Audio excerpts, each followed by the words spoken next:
All right, hello everyone. We are live. Welcome to the Bookseller Club. Yeah, one page at a time, where we go over books that will help you become a better reseller, hopefully a better person.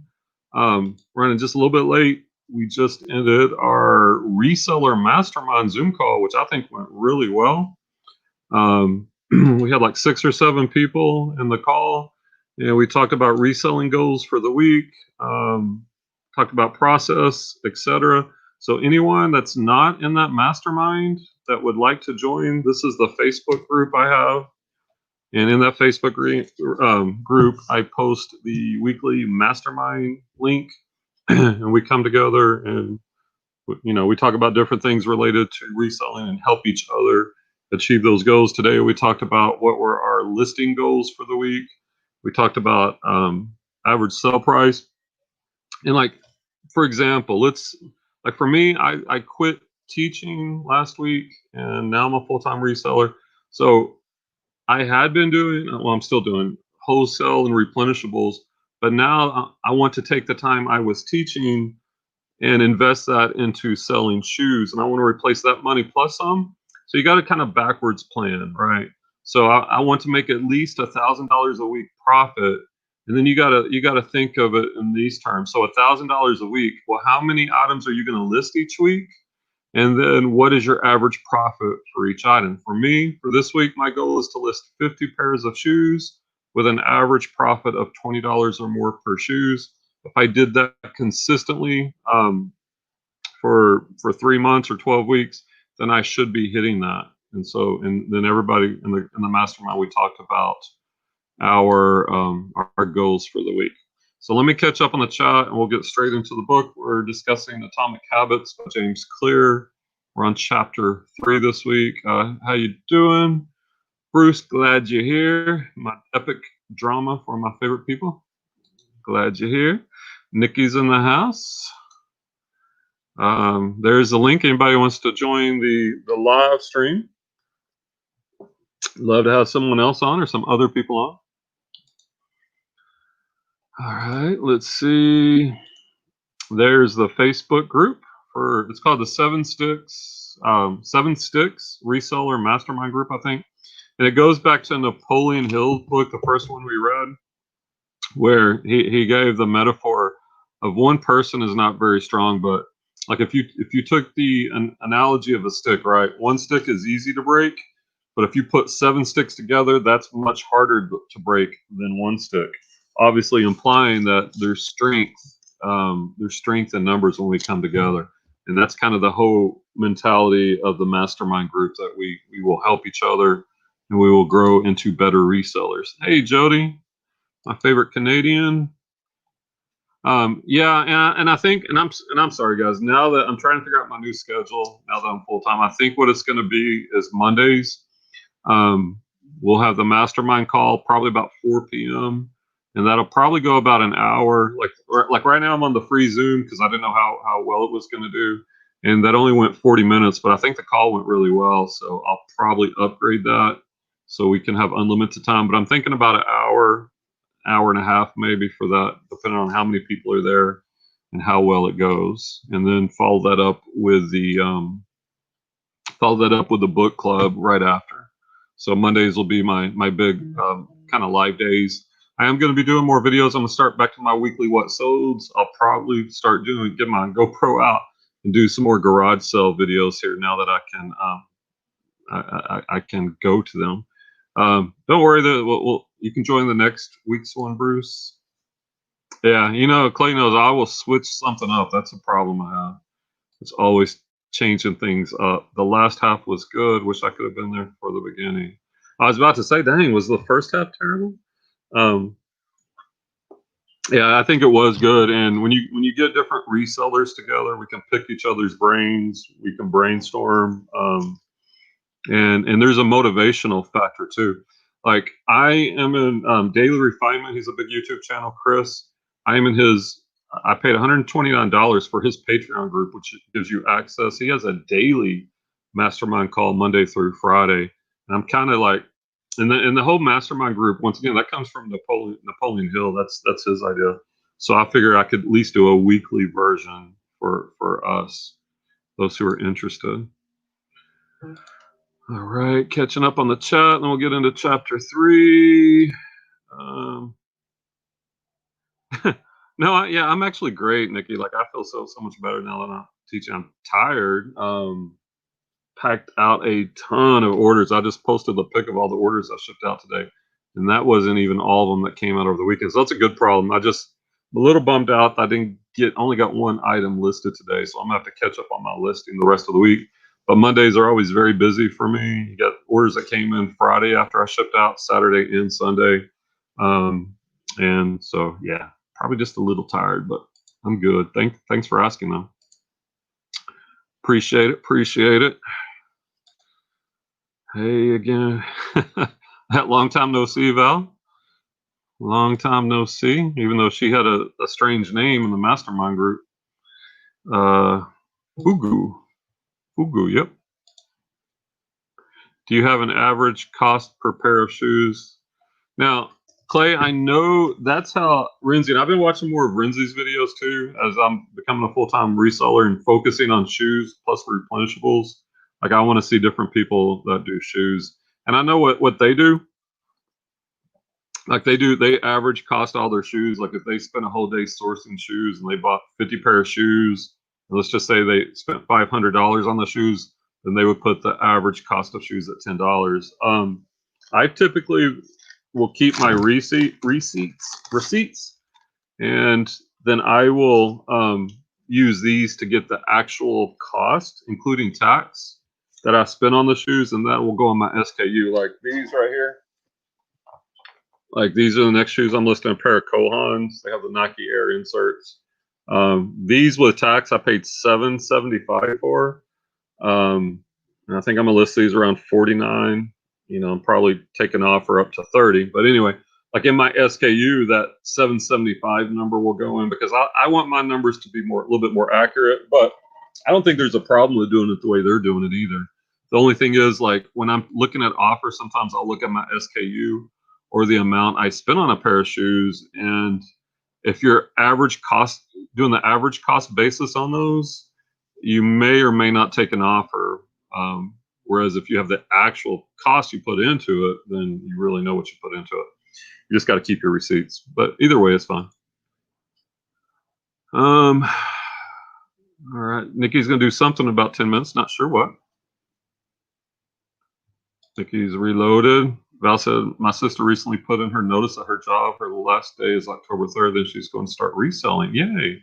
Her husband's job pays the bills. Her pay was fun. Well, yeah, you can definitely make a full-time living reselling. And we talked about this once again with Chris. And I just love Chris. I think he is so knowledgeable. His calls are so good. But yeah, daily refinement. If you can list 50 to 100 items per week, you will definitely make a full-time living, like $1,000 a week. I think you can do it with 50 listings. Like I think if I get up to 100 listings a week, like I'm thinking that's like 100,000 a year on that. So good for her. Lots of changes right now. Change can be a little scary. Allbirds. Okay, I'm gonna show my ignorance here. Somebody, what is that? Is that a clothing brand? Because I don't do much in the clothing.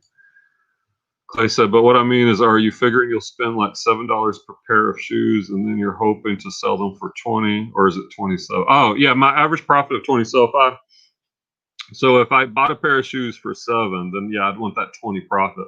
So I'd want to sell them. Well, actually a little bit more than 27 because you got the fees. So probably like, probably want to sell those for 30, 35 on average. And it is average because I sold, here, let me see. Because I sold a pair of Skechers today and my profit was $31.20. And that will be on my video, by the way. I'm going to get back to weekly what sold videos, helping people see what shoes I'm selling for a profit. Maybe that can help you. But the average of 20. Now, will I take less than 20? Yeah, and it depends. Like I had a pair of old Converse I picked up at a garage sale like a year and a half ago. And I was only in them for $1.50, and I sold them for $12 on Poshmark. I've had them forever. They weren't even great shoes, and I just got rid of them. So that's why I say average profit. But yeah, the profit, like what the money you make after the fees and cost of goods taken out. All right, am I going to catch up? Did she have her Epic Yard salary value? Forget which month she says she does. Shoes, Brian. Allbirds. I guess I've never come across those. What type of shoes are those? Are those like, golly, I felt stupid, and I thought I knew shoes. But informative, that's the thing. Like, and then here's the other thing. I'm spending like 20 minutes a day studying the solds on shoes. So I go to the filters. I put in pre-owned, and then I'm looking for shoes that sell for $35 or more, and I just look at the brands, the models, the styles of shoes. And if you do that, whatever niche you're in, like, you're going to learn that niche. Like that's something I recommend everyone do. All right. Val sold a pair of Docs, $60 with free shipping on Posh, paid $3. Nice. Yeah, Doc Martens will definitely some good money in them, especially the ones that are made in London. They'll go for more than the ones made in other countries. That's nice. Yeah, I love when I find Docs. Good job, Val. So let me think. So Posh is taking 12, so you netted 48 minus your 3 on cost of goods, $45 profit. Nice flip. Yeah, I guess I've never come across them. But that's the thing. Like, if I come across a shoe that I'm not aware of, I will look it up, and based on style and what it looks like too. So I'd probably would do comps on those if I found them, even if I didn't know what they were. All right. So this is supposed to be the book club. So I know we're talking reselling, more mastermind talk, and the whole point of this is to help us achieve our reselling goals. Let me look at chapter 3. I'm gonna be honest. I read this book about a year ago. So I have not read chapter 3, so I'm gonna read it with y'all. It says how to build better habits in 4 simple steps. Val and I, we were talking last time we came together that like everything in here is so good. Usually we would just kind of hit the highlights, but I'm gonna read the whole chapter and we'll kind of do a reactionary. So any questions, comments, thoughts you have, just throw them in there. It said in 1898, a psychologist named Edward Thorndike conducted an experiment that would lay the foundation for our understanding of how habits form and the rules that govern our behavior. Thorndike was interested in studying the behavior of animals, and he started by working with cats. Yeah, I've got a cat. Clay's got a cat. He would place each cat inside a device known as a puzzle box. The box was designed so that he could escape through a door by some simple act, such as pulling at a loop of cord, pressing a lever, or stepping on a platform. For example, one box contained a lever that, when pressed, would open a door on the side of the box. Once the door had been opened, the cat could dart out and run over to a bowl of food. Most cats wanted to escape as soon as they were placed inside the box. They would poke their nose into the corners, stick their paws through openings, and claw at loose objects. After a few minutes of exploration, the cats would happen to press the magical lever, the door would open, and they would escape. Thorndike tracked the behavior of each cat across many trials. In the beginning, the animals moved through the box at random. But as soon as the lever had been pressed and the door opened, the process of learning began. Gradually, each cat learned to associate the action of pressing the lever with the reward of escaping the box and getting to the food. After 20 to 30 trials, the behavior became so automatic and habitual that the cat could escape within a few seconds. For example, Thorndike noted, Cat 12 took the following times to perform the act. 160 seconds, that's on the first time. 30 seconds, 90 seconds, 60, 15, 28, 20, 30, 22, 11, 15, 20, 12, 10, 4, 10, 8, 8, 5, 10, 8, 6, 6, 7. Kind of makes me think of, like, to me, like, this is almost like listing, right? When you first start listing, and especially if you're listing different items, Like, it takes you a long time, but once you become familiar with the platform, the item specifics, you become faster at it, right? Through that repetition. During the first 3 trials, the cat escaped in an average of 1.5 minutes. During the last 3 trials, it escaped in an average of 6.3 seconds. Wow. So you're going from 90 seconds on the first 3 trials down to 6 seconds in the last 3. That's a massive decrease. With practice, each cat made fewer errors and their actions became quicker and more automatic. Rather than repeat the same mistakes, the cat began to cut straight to the solution. I'm gonna underline that. Kind of learning from mistakes, right? From his studies, Thorndike described the learning process by stating, quote, behaviors followed by satisfying consequences tend to be repeated, and those that produce unpleasant consequences are less likely to be repeated. I'm going to underline that. That's important. Behaviors followed by satisfying consequences tend to be repeated. And so basically, you want to repeat the things that produce satisfying results. His work provides the perfect starting point for discussing how habits form in our lives. It also provides answers to some fundamental questions like, what are habits? And why does the brain why does the brain bother building them at all? Why your brain builds habits. A habit is a behavior that has been repeated enough times to become automatic. So there's a definition, right? It's a behavior repeated enough that it becomes automatic.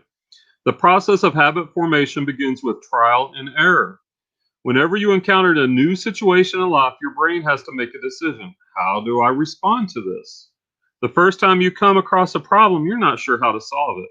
Like Thorndike's cat, you're just trying things out to see what works. Neurological activity in the brain is high during this period. You are carefully analyzing the situation and making conscious decisions about how to act. You're taking in tons of new information and trying to make sense of it all. The brain is busy learning the most effective course of action. Occasionally, like a cat pressing on a lever, you stumble across a solution.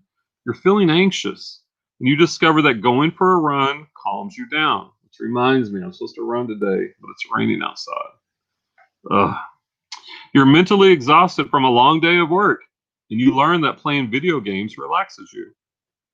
You're exploring, and then bam, a reward. Just reading Clay's comment. So random. After you stumble upon an unexpected reward, you alter your strategy for the next time. Your brain immediately begins to catalog the events that preceded the reward. Wait a minute, that felt good. What did I do right before that? This is the feedback loop behind all human behaviors. Try, fail, learn. Try differently. With practice, the useless movements fade away and the useful actions get reinforced. That's a habit forming. Whenever you face a problem repeatedly, your brain begins to automate the process of solving it. Your habits are just a series of automatic solutions that solve the problems and stresses you face regularly. As behavioral scientist Jason Hurry writes, habits are simply reliable solutions to recurring problems in our environment. I'm going to underline that. Habits are simply reliable solutions to recurring problems in our environment. As habits are created, the level of activity in the brain decreases. You learn to look in on the cues that predict success and tune out everything else. When a similar situation arises in the future, you know exactly what to look for. There is no longer a need to analyze every single angle of a situation. Your brain skips the process of trial and error and creates a mental rule. If this, then that. These cognitive scripts can be followed automatically whenever the situation is appropriate. Now, whenever you feel stressed, you get the itch to run. As soon as you walk in the door from work, you grab the video game controller. A choice that once required effort is now automatic. A habit has been created. Habits are mental shortcuts learned from experience. In a sense, a habit is just a memory of the steps you previously followed to solve a problem in the past. Whenever the conditions are right, you can draw on this memory and automatically apply the same solution. The primary reason the brain remembers the past is to better predict what will work in the future. That sounds interesting. The primary reason the brain remembers the past is to predict what will work in the future. Think about, like we were talking about shoes, right? Those are bolos. If we know we pick up this shoe, we sell it for $50. Well, I know I'm gonna find it next time I find a pair of Skechers shape ups, I'm gonna pick them up. Habit formation is incredibly useful because the conscious mind is the bottleneck of the brain. It can only pay attention to one problem at a time. As a result, your brain is always working to preserve your conscious attention for whatever task is most essential. Whenever possible, the conscious mind likes to pawn off tasks to the non-conscious mind to do automatically. This is precisely what happens when a habit is formed. Habits reduce cognitive load and free up mental capacity so you can allocate your attention to other tasks. That's important. So that's why we have habits. So in other words, your conscious mind can only focus on one thing at a time. And so that conscious mind is precious. So it creates habits to guide you through things that you don't really have to focus on, if that makes sense. Despite their efficiency, some people will wonder about the benefits of habits. The argument goes like this: will habits make my life dull? I don't want to pigeonhole myself into a lifestyle I don't enjoy. Doesn't so much routine take away the vibrancy and spontaneity of life? Hardly. Such questions set up a false dichotomy. They make you think that you have to choose between building habits and attaining freedom. In reality, the two complement each other. Habits do not restrict freedom, they create it. Ooh, I'm going to underline that. Habits do not restrict freedom, they create it. In fact, the people who don't have their habits handled are often the ones with the least amount of freedom. Without good financial habits, you will always be struggling for the next dollar. Without good health habits, you will always seem to be short on energy. Without good learning habits, you will always feel like you're behind the curve. If you're always being forced to make decisions about simple tasks, when should I work out? Where do I go to write? When do I pay the bills? Then you have less time for freedom. Freedom! It's only by making the fundamentals of life easier that you can create the mental space needed for free thinking and creativity. I'm going to underline that.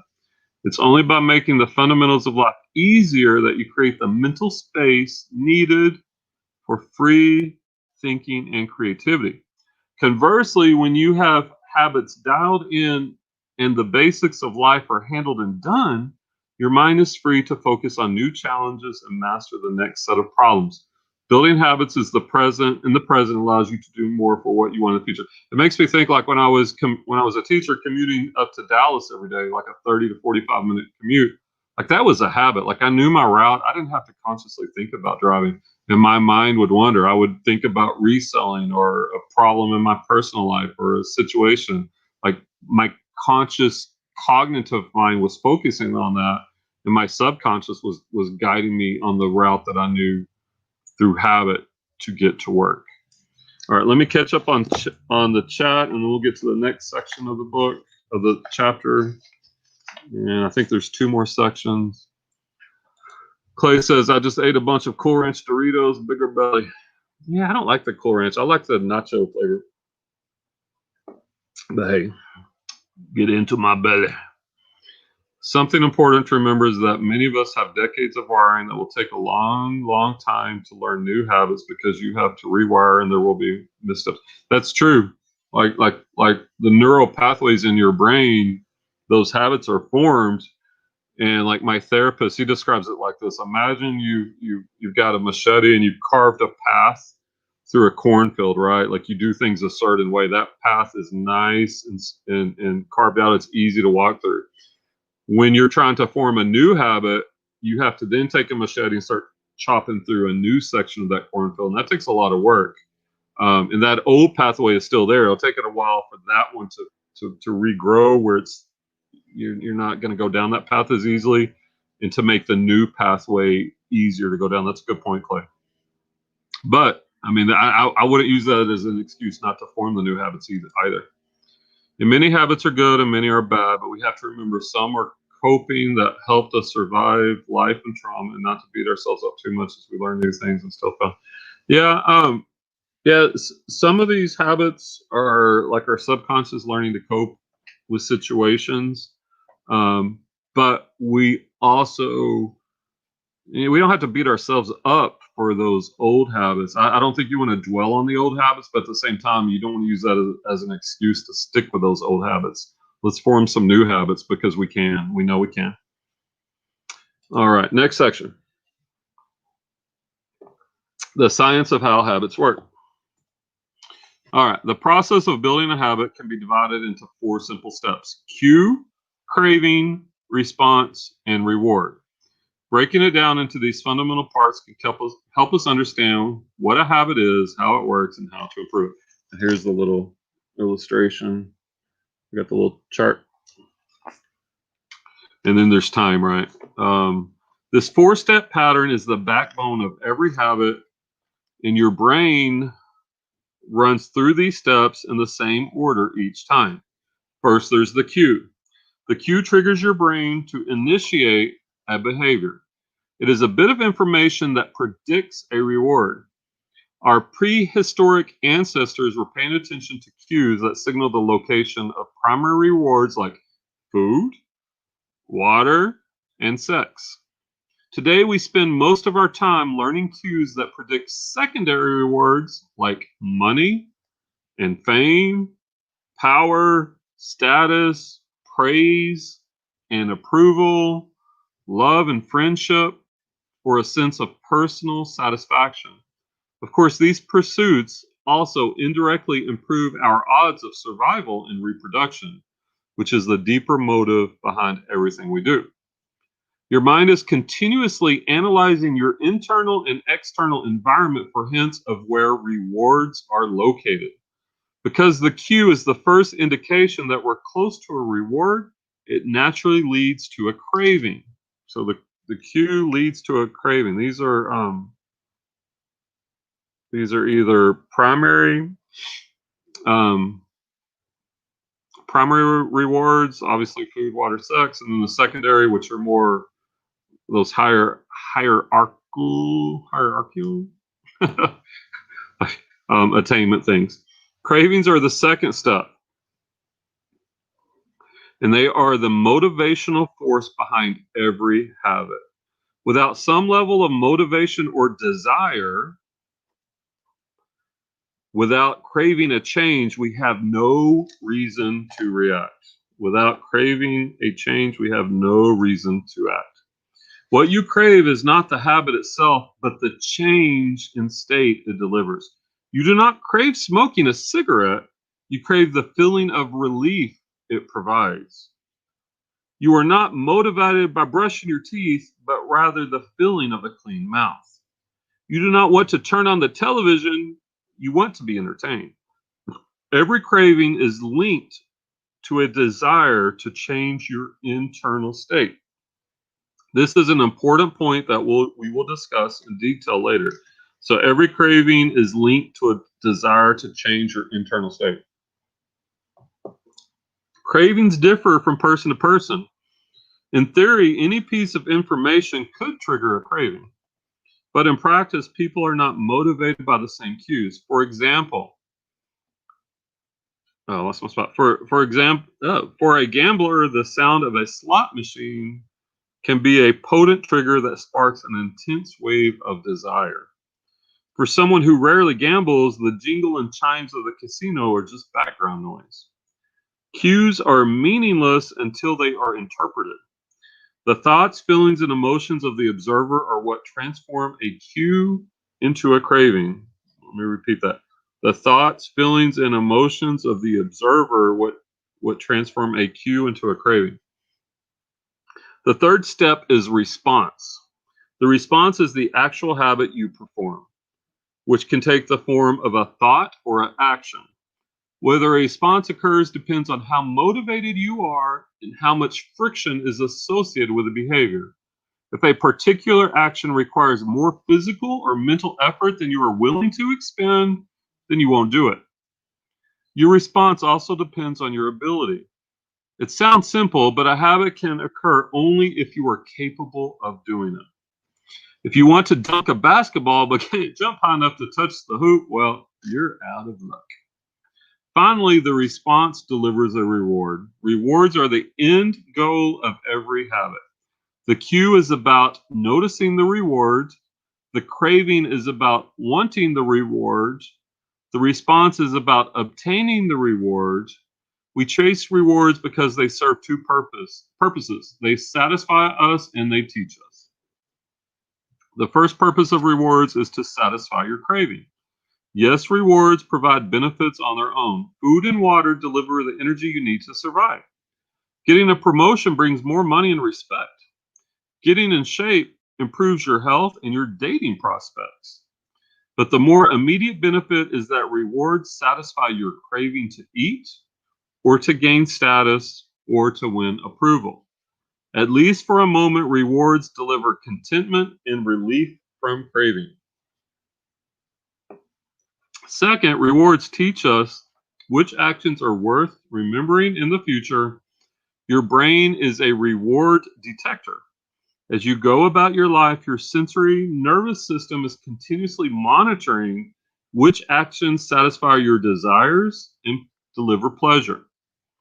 Feelings of pleasure and disappointment are part of the feedback mechanism that helps your brain distinguish useful actions from useless ones.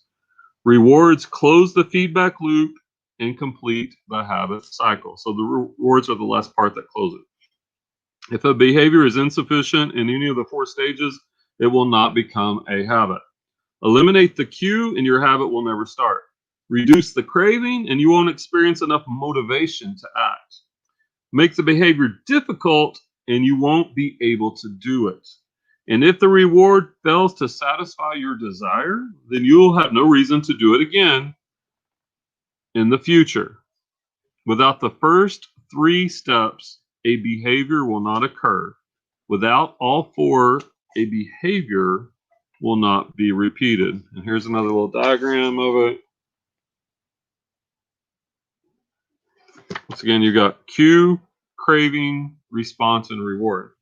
In summary, the cue triggers a craving, which motivates a response, which provides a reward, which satisfies the craving, and ultimately becomes associated with the cue. Together, these four steps form a neurological feedback loop: cue, craving, response, reward, cue, craving, response, reward, that ultimately allows you to create automatic habits.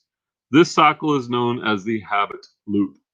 This four-step process is not something that happens occasionally, but rather it is an endless feedback loop that is running and active during every moment you are alive, even now. The brain is continually scanning the environment, predicting what will happen next, trying out different responses, and learning from the results. The entire process is completed in a split second, and we use it again and again without realizing everything that has been packed into the previous moment. We can split these four steps into two phases: the problem phase and the solution phase. The problem phase includes the cue and the craving, and it is when you realize that something needs to change.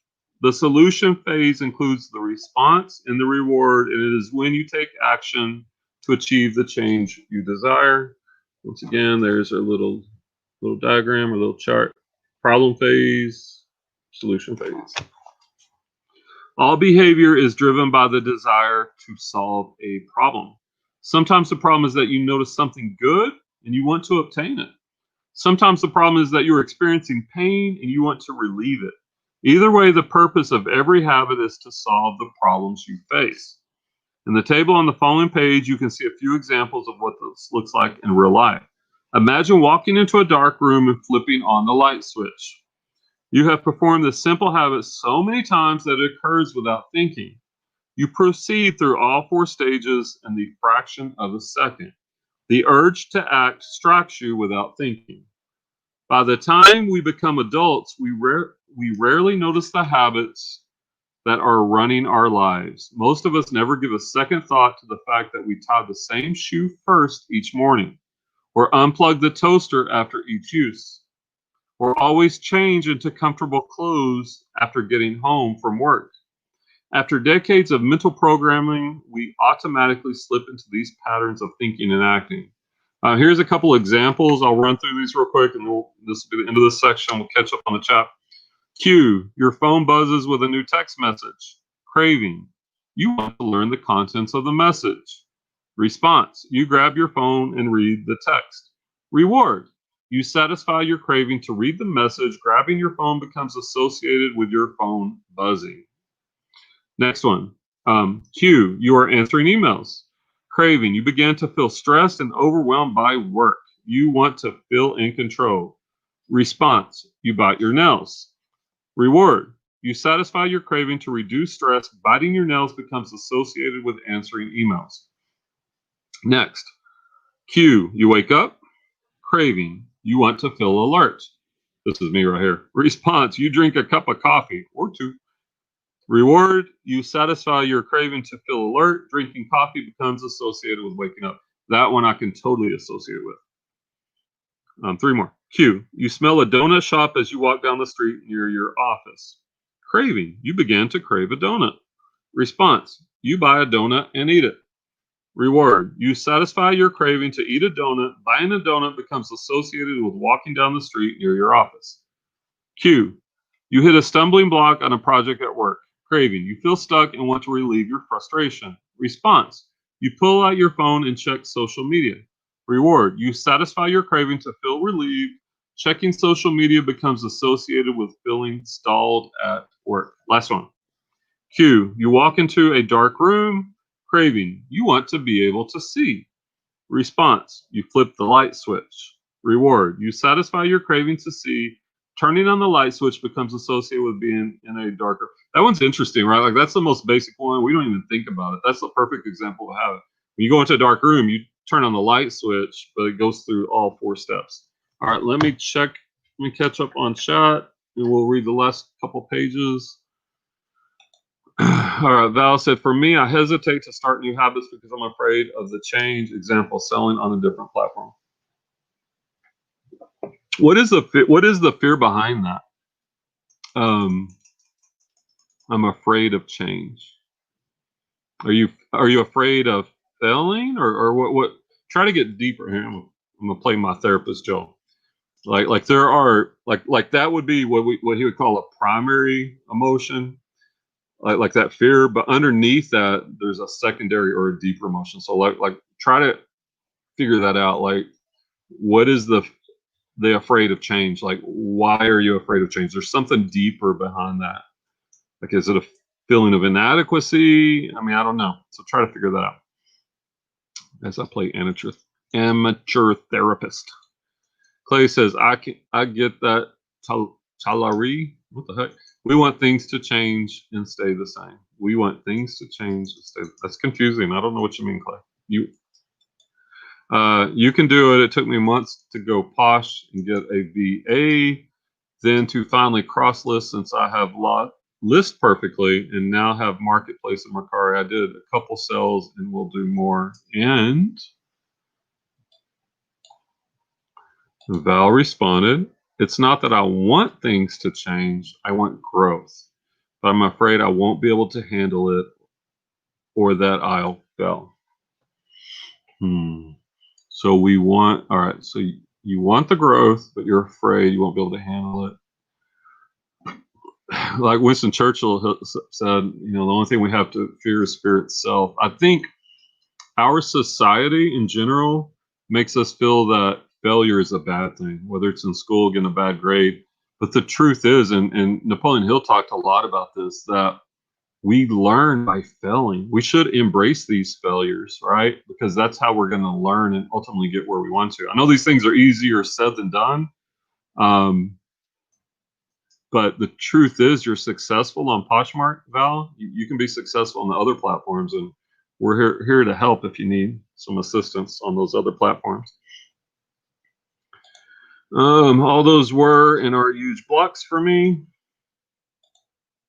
Val said, not that I don't want them to change.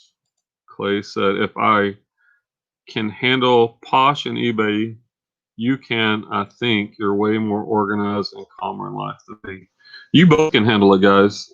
Trust me. And I will say this, like right now, because I'm full-time, so I've got to have the sales. Like I need this money for sure. Now it used to be, well, it's nice to have it. Now it's a necessity. But the whole purpose of cross-listing is to increase your sell-through rate, right? Like if you just list on Poshmark, or you just list on eBay, or you just list on Mercari or any platform, eventually your item's going to sell, right? If you get the right price, and supply and demand will match up. But the beauty of listing on these multiple platforms is it's going to sell faster because now you have more eyeballs, and each platform is a little different too, right? Like I've learned the Facebook Marketplace group of people that are on there, a lot of them are not on eBay, and I've got more full price sales on there than I do on eBay or Poshmark's like that. A lot of people on Poshmark want offers. So it also allows me to do different price points on different marketplaces, because I know this marketplace I might have it lower than the other one. And yeah, you are very organized, and you got it, Val. Clay, you got it too. We all got this. We got this. We got this. Join our mastermind group, and we'll help you get it. Sorry, my wrist hurts and I can't type. What you do to your wrist, Val? Clay says, feels good throwing away stuff that was in my desk. I just put in bags, going through it so I have more floor space and can file the mementos with others. Okay, a little decluttering. Bruce chimed in. This habits chapter is a great follow-up to the last one I was present for. System building. A good system enables good habits. I'm still working on the system. That's good. That's good, Bruce. Yeah, it definitely does. Clay said, and too many habits can be bad because we go through life on autopilot. Yeah, we don't realize it, that these habits are forming. Like I think this book will make us more conscious of habits, both good and bad. And I know because I've read it in the past, and I did take some things from it. There are some very practical steps we'll get to that will show us how to create these habits. Bruce says, response, I grabbed my gut and we both agreed to pass the donut this time. Right? Hey, Lone Star Picker, are you doing this book on Mondays now? Texas Treasures, if so good, I'll join more Thursday and I'll get. Yeah, I'm sorry, guys. I know I changed so many things, and Clay always gives me a hard time because it's one of my weaknesses. I think my thing is like I'm not scared of trying new things, and like I will try everything trying to get the optimal results. But for me, now that I'm a full-time reseller, like I want to keep my nights mostly for the family. And so like I'm getting up at 5 a.m. and I'm basically working until 5 or 6 p.m. when my wife and daughter come home. And I figure Mondays, like I'm in Daily Refinement's Patreon group, and Monday morning, his Patreon mastermind is about your goals for the week. And he has 5 of them a week, and each one is thematically focused. So I think Mondays are good to kind of get your mindset, even if it's in the afternoon for the rest of the week that's coming. So we do our mastermind call. And by the way, anybody that's not in our mastermind, if somebody could put the link, the 7 Sticks Reseller Mastermind group, we have a Facebook group, and we meet on Zoom on Mondays. We had our first meeting today. Well, not our first one in a while today. I think it went well. We talked about goal setting, specifically how many listings everyone is going to put up this week, and what's your average profit going to be, so you can kind of predict what your income will be eventually. All right. Got some greetings going on. Try Flippers, how's it going? Glad you could join us, my friends. Doing well here. Clay says, I'm not even that worried about sales. I should be, but as I said, the main goal is get through each day and be calm.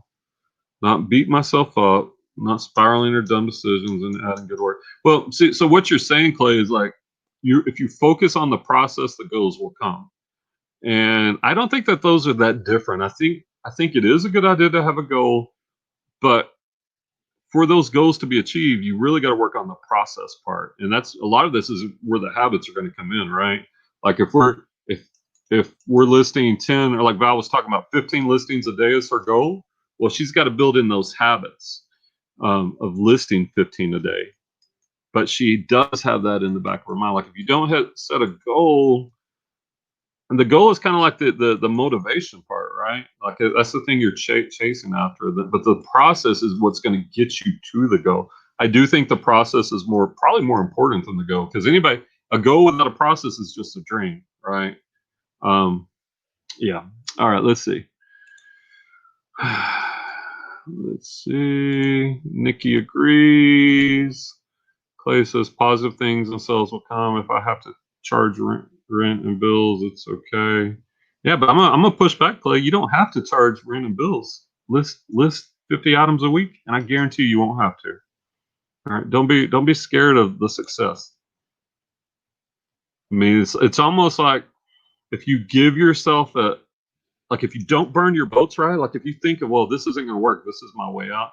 I don't think that's a good way to think of things. Like, hey, this is going to work, and this is what I'm going to do to make it happen. I think that's a better way to approach it. All right, stuff from the desk at school. Yeah, man, I just kind of abandoned my classroom. I told Kathy Miller, where my Avid books were. I just kind of left it. I don't know. Maybe they'll call me. All right, catching up. I need to catch up on this ebook at Texas Treasures. Yeah, it's a great book. Like this is one of the best books. I think everyone needs to read this one, Atomic Habits. It's a great book. All right, last comment, and then I'll be caught up. Maybe, but it's okay. I've had debt for decades. I'm not going to stress. If I stress it, I pay rent. It'll work. If not great at first, it will eventually in a few months. Nope, it will work. It will work. If you get 50 listings a week consistently, you will have that full-time income. I promise you. Don't think about it. See, like instead of having that positive goal in your mind, you're thinking of the negative consequences, and you're already like, it's almost like the habit of the charging. Let's take that out of the equation. So you are going to make it. You just got to get 50 listings a week. All right. We're going to be positive. All right. Last section, the 4 laws of behavior change. Last section. It says, in the following chapters, we will see time and again how the 4 stages of cue, craving, response, and reward influence nearly everything we do each day. But before we do that, we need to transform these 4 steps into a practical framework that we can use to design good habits and eliminate bad ones. I refer to this framework as the 4 laws of behavior change, and it provides a simple set of rules for creating good habits and breaking bad ones. You can think of each law as a lever that influences human behavior. When the levers are in the right position, creating good habits is effortless. When they are in the wrong position, it is nearly impossible. All right, I'm going to show you the charts. He's got the charts. Let's see. Focus. Yep, there we go. So chart number 1. So he's got the first law. So the first law is cue. The second one is, so you got cue, craving, response, reward. So cue, how to make a good habit. So to make a good habit with a cue, it has to make it obvious. To make a good habit with craving, make it attractive. To create a good habit with response, make it easy. To create a good habit with a reward, make it satisfying. You can invert these laws to learn how to break a bad habit. So the cue, how to break a bad habit. For the cue, make it invisible. The craving, make it unattractive. Response, make it difficult. Reward, make it unsatisfying. It would be irresponsible for me to claim that these 4 laws are an exhaustive framework for changing any human behavior, but I think they're close. As you will see, the 4 laws of behavior change apply to nearly every field, from sports to politics, art to medicine, comedy to management. These laws can be used no matter what challenge you are facing. There is no need for completely different strategies for each habit. Whenever you want to change your behavior, you can simply ask yourself, 1, how can I make it obvious? 2, how can I make it attractive? 3, how can I make it easy? 4, how can I make it satisfying? If you have ever wondered, why don't I do what I say I'm going to do? Why don't I lose the weight or stop smoking or save for retirement or start that side business? Let's go to that side business, guys. Why do I say something is important but never seem to make time for it? The answers to those questions can be found somewhere in these 4 laws. The key to creating good habits and breaking bad ones is to understand those fundamental laws and how to alter them to your specifications. Every goal is doomed to fail if it goes against the grain of human nature. Your habits are shaped by the systems in your life.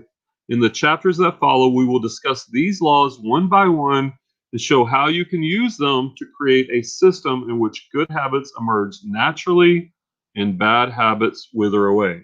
All right, here's the chapter summary. A habit is a behavior that has been repeated enough times to become automatic.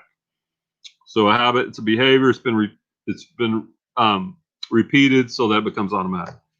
The ultimate purpose of habits is to solve the problems of life with as little energy and effort as possible. So that's the purpose of them. We create habits so we free up our mental cognition.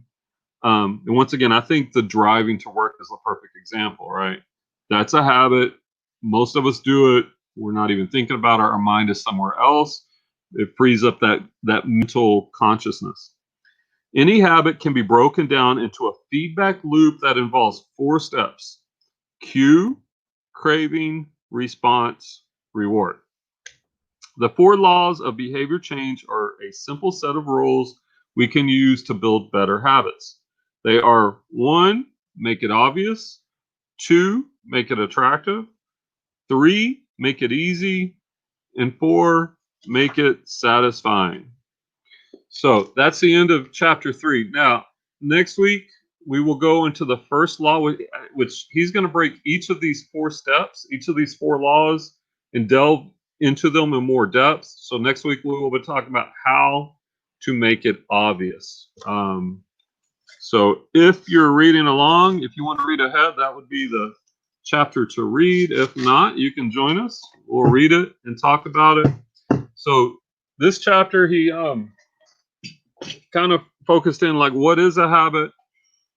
Why do we create habits, good ones and bad ones? What are the 4 steps of the habit? And how can what are the 4 things that we need to do to create better habits, to create good habits, or to break the inversion is to break the bad habits.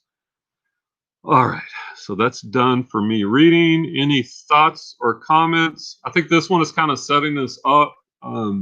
Next week, I think will be a little bit more interesting, as then we see some applications as we can apply these things. Like this is more the theoretical model, and when you think about the habit of turning on a light switch, right? It goes through those cue, craving, response, reward, right? You go into a dark room, you don't even think about it, you turn on the light, but the cue is, hey, it's dark, right? The craving is, I want to be able to see. The response is the actual habit. I flip on the light. The reward is, oh yeah, I can see. Yeah, but we do that instantly. So our habits are formed where they're subconscious and we don't think about it.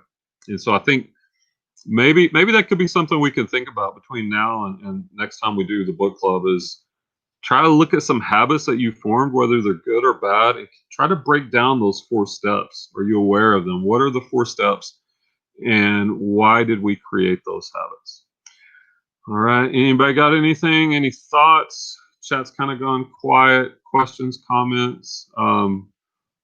Also, let me plug the mastermind group, 7 Sticks Reseller Mastermind. We do our mastermind reseller calls on Mondays right before the book club. I think if you do both of them, they kind of work together, right? We talked about goal setting in our mastermind, specifically how many listings were we getting up each week. I think you also want to look at what's your profit or your ASP, and that kind of sets the blueprint. And then we come in here, and then we're talking about habits.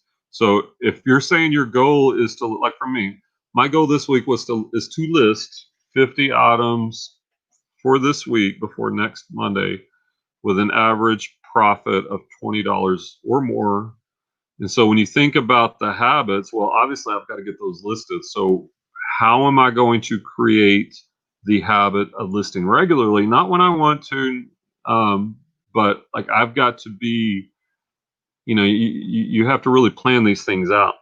So the two kind of work together. All right. What happened?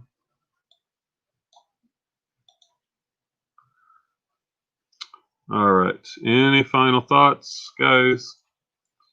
If not, I'm going to wrap up the show, go make some dinner. I'm thinking for dinner tonight, a shrimp and sausage hand baked with a medley of veggies. We're going to have some of those little russet potatoes, maybe some carrots, onions, asparagus, a little bit drizzle of olive oil, some salt, some seasonings. Put that bad boy in the oven. All right. Let's see. We got a couple of comments. Try flippers. I think accountability is the portion that keeps you honest to your goals. Yeah, I agree with that. Right. There has to be the accountability, and I think that's the purpose of the mastermind. And this goes back to our last book, the Think and Grow Rich, or the Law of Success. Actually, it was the Law of Success. I've read both of them by Napoleon Hill. They're very similar. So I keep saying Think and Grow Rich. Think and Grow Rich is a little more detailed than the Laws of Success, but that accountability. And I think that's kind of the purpose of goals, because when Val tells me she's going to do 15 listings a week, I'm going to ask her next week, hey, did you get 75 listings up? And people are going to ask me, hey, Brian, did you get your 50 listings up? So accountability is a big part. And yeah, that is a little bit of pressure, but pressure or stress in moderation is a good thing. Without stress or accountability, we're not going to grow. Val agrees. Great brains think alike. Lasagna and Texas toast for dessert. Ooh, that does sound good. Well, you know, Texas toast, it's got to be the best toast because it comes from Texas. Clay's working on the apartment. Hey, I'm glad for us to come together, Bruce. Check out the mastermind. I think y'all get some value out of that too. Having a group that's working hard on their goals keeps me motivated with my goals. Exactly right. The whole idea of the 7 sticks. That's why, and this was Val's idea, which was a good idea. It was from Napoleon Hill. That whole concept that we're stronger together than we are individually. And here's one other thing. Now that I'm a full-time reseller, like I don't see as many people like when I was teaching. So there's also that community, that social element that I'm missing now. So I enjoy that. I'm glad all you guys came today. Clay's trying to clear space, as I told you, so I can eat and try to cross list. Yep, get that decluttered, Clay. So I'll never ask anyone about reselling, hardly. I'll ask about running. Val says, if there's such a thing as Colorado toast, it would. Yeah, honestly, Val, I will admit this. I mean, I love Texas, but Colorado is where I really want to be. I love Colorado. We went there this summer. I try to go at least every year. So beautiful. I love the mountains. John Diver, Rocky Mountain High, like that's my climate. And that is one of my long-term goals is I want a house, like a second house up in Colorado. And that's kind of like one of the things that motivates me as far as reselling too. So Colorado's amazing. A little more expensive than Texas too. Nobody wants Mississippi toast. That sounds terrible. No offense, any Mississippians.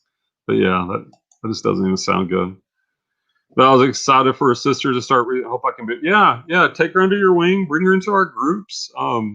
Yeah, I love it when we get new resellers. My daughter Veronica, her boyfriend Andrew. Well, he's not a brand new reseller. Like he's been reselling a little bit, but I'm trying to teach and help him. I love taking somebody that's willing to learn. The potential in reselling, there's no real cap on it. It's just a matter of what you're going to put in.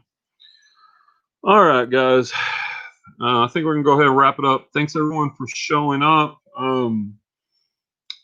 I will be putting out some other regular lightly edited videos. We'll do a weekly what sold. We'll be doing some garage sale videos. Get those up. Those are kind of fun to do with the GoPro. So I hope everyone has a good week. Get those listings up. Y'all have a good one till next time, guys. I'm out. Now I'll probably do some reseller rewinds too, like end of the day. I'll let you know. Anyway, have a good week. I'm out. Peace.